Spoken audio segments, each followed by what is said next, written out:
Mahlabezulu amahle lingabe linjani ngezindawo okhulumayo lapha ngumfoka Dube owe-1893 Matabeleland Human Rights Restoration Movement, inhlanganiso yamalungelo abantu beMatabeleland. Udaba engizokhuluma ngalo angisoze ngibe lude ngalo, ludaba nje olufitshane kodwa olusegudwini.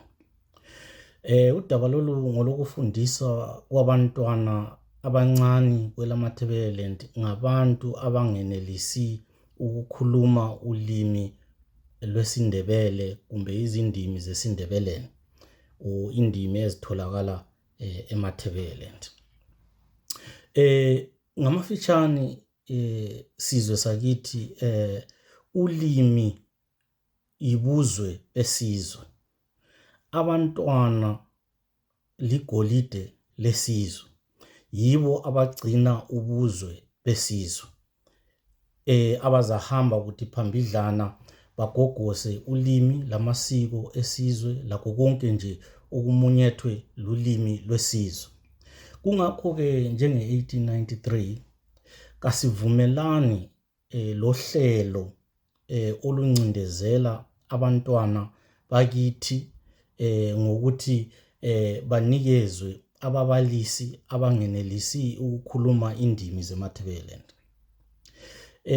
Njenge-1893 siyakhuthaza ukuthi bonke abantu bakithi ngezigaba bananzelele ukuthi abantwana abancane bakithi bafundiswa ngamatitshala kumbe ngithi ababalisi abenelisa ukukhuluma indimi zalapho yithi, ukwenzela ukuthi abantwana bakhule kuhle, bamumathe ubuzwe bethu, bagogose ubuzwe bethu.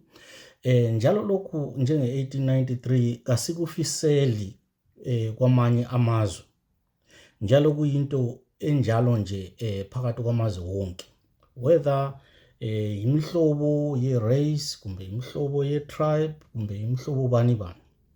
Yonke imihlobo ifuna umuntu azi ulimi lwabantu babo nxa ezofundisa lapho, abe ngesilungu bathi abe competent ngalolo limi.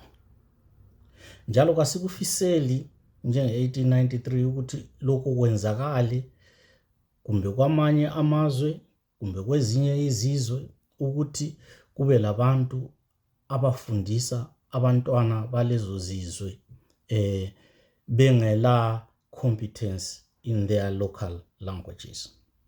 Njalo i-UN iyakwala lokho, njalo iyakuqakathekisa ukuthi abantwana kumele bafundiswe ngolimi abalwaziyo, ikakhulu labo abancane.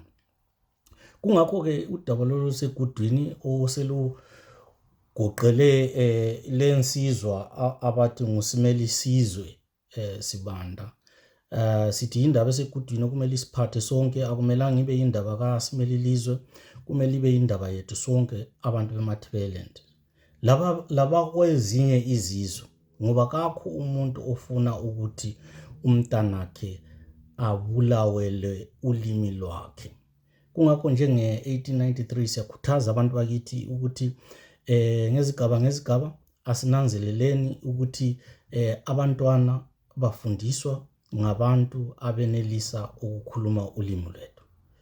Ngibonge njalo, ngimelele i-1893 Mthokazi Human Rights Restoration Movement.